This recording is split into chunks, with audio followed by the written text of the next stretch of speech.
وجعلنا الليل والنهار آيتين فمحونا آية الليل وجعلنا آية النهار مبصرة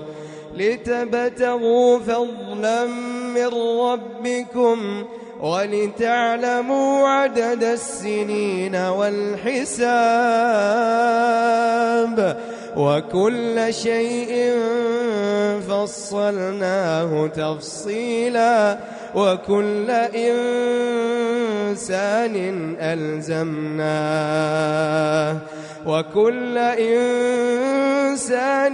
ألزمناه طائره في عنقه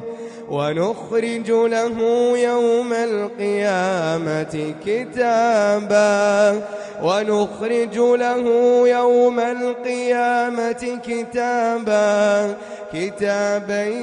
يلقاه منشورا اقرأ كتابك كفى بنفسك اليوم عليك حسيبا.